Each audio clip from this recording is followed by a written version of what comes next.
Nos acompaña el abogado penalista Pablo Rivera para hablar justamente sobre el arresto domiciliario. Bueno, las restricciones a la prisión preventiva. Se ha estado comentando en esos días que una congresista, Luciana León, quiere presentar un proyecto de ley vinculado justamente a esta medida. Bienvenido. Muchas gracias acá por tu invitación, agradecido. A usted, muchísimas gracias. Mire que hace algunos segundos nada más compartíamos este giro en la noticia sobre el expresidente Pedro Pablo Kuczynski, y es importante ahora para todos los peruanos entender cuál es la figura del arresto domiciliario, en qué momento se puede dictar una medida como esta y por qué el cambio entre prisión preventiva y arresto domiciliario según el caso. Ya, para empezar hay que tener en cuenta que esta medida que ha sido, no netamente ha sido demandada por la sala, sino que la misma Fiscalía ha desistido del tema antes que la sala se pronuncie. Y esta era una situación que ya se venía a venir, definitivamente. Era allanarse a la defensa de Pedro Pablo Kuczynski, ¿no? Más que allanarse, simplemente respetar las garantías del debido proceso y el principio de legalidad.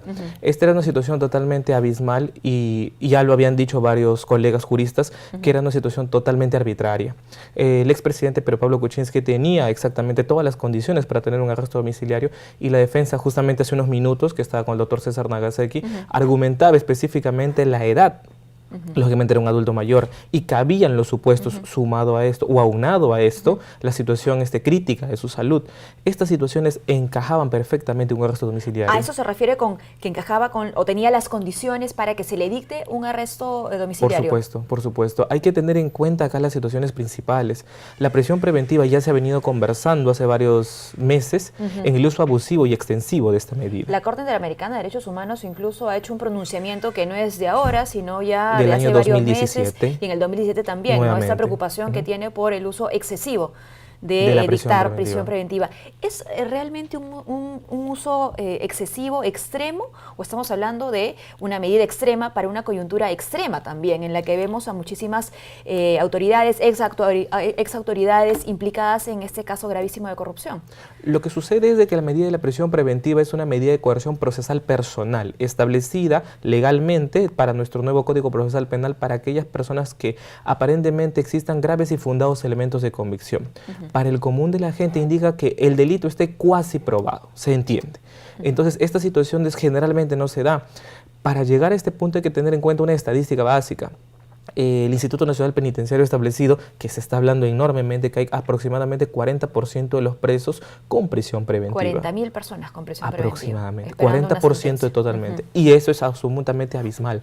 No es posible que se pueda permitir que, si esta medida indica que son situaciones de medida extraordinaria, cuando el delito está cuasi probado, no es posible que el 40% de las personas que están en un establecimiento penitenciario se mantengan a la espera. Teniendo por delante un reto tan importante como la reforma del sistema de justicia, ¿qué es lo que tendría que venir también frente a estos escenarios o estas medidas? ¿No? Claro ¿Tendrían que ser incluidas también en una reforma?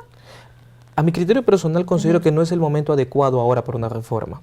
Las medidas en las cuales están, son 5 elementos necesarios para dictar una prisión preventiva, que son graves y fundados elementos de convicción, prognosis de pena, peligro procesal, y 2 elementos adicionales casacionales, que es la proporcionalidad y la duración de la medida establecida por una casación hace un par de años. Los elementos, si bien es cierto, son muy difíciles de interpretar para algunos magistrados. Sin embargo, hay un principio fundamental, que es el principio pro hominis, pro hombre. Es necesario acreditar estas situaciones, que para poderse dictarse hay que establecer criterios. Siempre he sido crítico de unas situaciones. El principio de predictibilidad de la justicia ya no se está dando, definitivamente. Ante casos similares hay diferentes situaciones, y la situación gravísima es que recién estamos tocando ese tema ahora, cuando se está tocando a la élite política actual. Antes, la prisión preventiva se daba indiscriminadamente. ¿Qué pasaba con esos civiles, no? Efectivamente. Entonces, ahora que estamos tocando a la élite política actual, por así decirlo, a los poderosos del gobierno, a los actos de corrupción, recién todo el mundo empieza a saltar: oye, la prisión preventiva es excesiva, la prisión preventiva es cómo funciona, por qué se dicta. Recién. Pero esto no debería haber sido así. Entonces, ¿qué sucede? Y esta es la crítica adicional, más allá de PPK, más allá de Keiko Fujimori, más allá de Ollanta que ya se ha liberado, y más allá de Toledo, que está mucho más lejos del país, es necesario indicar lo siguiente: los jueces de menor jerarquía, no hablamos de la Sala Penal Nacional ni las salas de la Corte Suprema, hablamos de jueces de investigación preparatoria de ciudades como Lima, Lima Sur, Huancayo, Ancash, Piura, Iquitos, que se dejan influenciar por los supuestos pseudocriterios de jueces superiores que actúan de manera política, y ellos cogen estos criterios y lógicamente le aplican a ciudadanos de manera indiscriminada, y esto es un abuso. ¿Pero tendrían que haber entonces criterios distintos para autoridades, para políticos, que para ciudadanos? No, los criterios deben ser únicos para toda persona. Pero vamos en un solo ejemplo, estamos hablando del expresidente Pablo Kuczynski. Como de repetir errores. Efectivamente. Si estamos hablando que le estás dando prisión preventiva a Keiko Sofía, que más allá de la responsabilidad penal que podrá tener por sus delitos de corrupción o no, y estamos hablando que has pedido prisión preventiva y aparentemente si la Fiscalía no hubiera desistido, estamos hablando de un hombre de casi 85 años, ¿qué se le puede esperar a un ciudadano de a pie, a un taxista, a una persona que vende o justamente a cualquier otro ciudadano?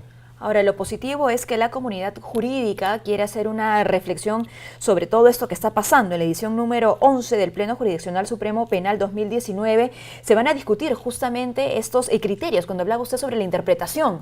Efectivamente. ¿No? ¿Por qué tienen que haber tantas interpretaciones? ¿Por qué para unos sí, para otros no? ¿O por qué por qué lo que le pasa a los políticos no le está pasando de repente a personas de la sociedad civil o viceversa, ¿no? Entonces, entre los puntos de discusión en este pleno que va a darse para jueces supremos, donde se quiere fijar jurisprudencia sobre prisión preventiva, impedimento de salida y otros temas, está pues incluso el arresto domiciliario, me parece, el impedimento de salida del país, ¿no? Las diligencias preliminares, la pena efectiva, el principio de oportunidad, el acuerdo reparatorio. En fin, son muchos escenarios, ¿no? que van a pedir esta reflexión. Es que más que una reflexión, los plenos jurisdiccionales de jueces supremos se dictan efectivamente cuando existen diversas interpretaciones de la norma. Y esta es una situación que nos lleva a reflexionar. No es posible que los supremos tengan que reunirse para poder dar una interpretación cuando la norma debería estar un poco clara. Además que esa interpretación se completa luego en jurisprudencia. Efectivamente. Ahora, si tú te das cuenta, esto es el 11º pleno. Es decir, hubieron 10 plenos antes para interpretar diversos tipos de norma. Y no solamente estamos hablando de la prisión preventiva. Hay 8 temas que se van a tratar en este pleno. Y yo quisiera invocar también a la sociedad civil en su conjunto, porque esta situación salió el día de ayer. A raíz de la coyuntura que está viendo la prisión preventiva y el extremo absoluto, porque no es el único medio de comunicación, sino son diversos medios de comunicaciones que están tocando este tema, porque es realmente alarmante, se ha tenido que, lógicamente, la Corte Suprema, a buen criterio, invocar a este pleno.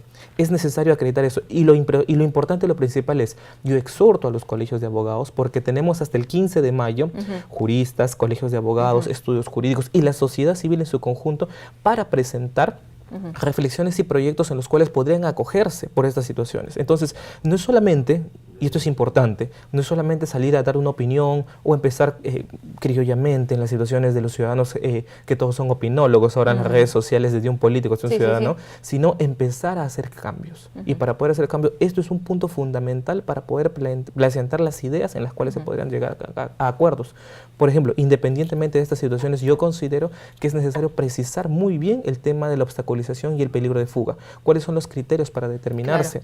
Asimismo como el arraigo domiciliario, el arraigo laboral, entre otras situaciones. Es importantísimo determinar situaciones. Muy bien, finalmente nos quedan un par de minutos nada más sobre el proyecto que la congresista Luciana León ha dicho presentará la próxima semana sobre prisión preventiva. ¿A qué se refiere? ¿Cuáles son las modificaciones que ella podría presentar, ha dicho, sobre las condiciones que actualmente se consideran para dictar una prisión preventiva? Claro que sí. La prisión preventiva, como ya te dije, tiene 5 criterios. Sin embargo, es posible que algunas personas puedan plantear diversos tipos de modificadores. Por ejemplo, una de las modificaciones que yo plantearía es que la prognosis de pena se hace por un delito mayor a 4 años. Considero que debería elevarse por un delito mayor a 6, que lógicamente no agarra estos actos de corrupción porque son delitos casi de 25, 20 años, pero sí para otros delitos menos gravosos, en caso de los ciudadanos normalmente. Y otro requisito importante sería determinar las situaciones del peligro de obstaculización y el peligro de fuga, es decir, los criterios. Y más aún, que la gravedad de la pena no sea un elemento. Se tocó necesariamente en el tema de PPK, del expresidente, y se estaba siendo argumentado específicamente. Él en ningún momento dejó de acudir a ninguna de las situaciones. Más aún, sus ¿cómo cuentas, se evalúa el comportamiento del investigado, ¿no? El comportamiento del investigado es vital para estas situaciones, pero no solamente es decirlo en doctrina, sino cómo el juez llega a interpretarlo. Y lastimosamente, como ya lo dije, se vulnera el principio de predictibilidad. Un juez de una determinada jurisdicción determina y evalúa un comportamiento de una forma distinta a otra, entonces no hay un criterio uniforme, y eso generalmente trae un gran problema para la justicia y la sociedad. Bueno, necesitamos en nuestro sistema de justicia uniformidad. Muchísimas gracias por habernos acompañado, señor Rivera. Pablo Rivera nos ha acompañado para hablar sobre arresto domiciliario, prisión preventiva esta mañana.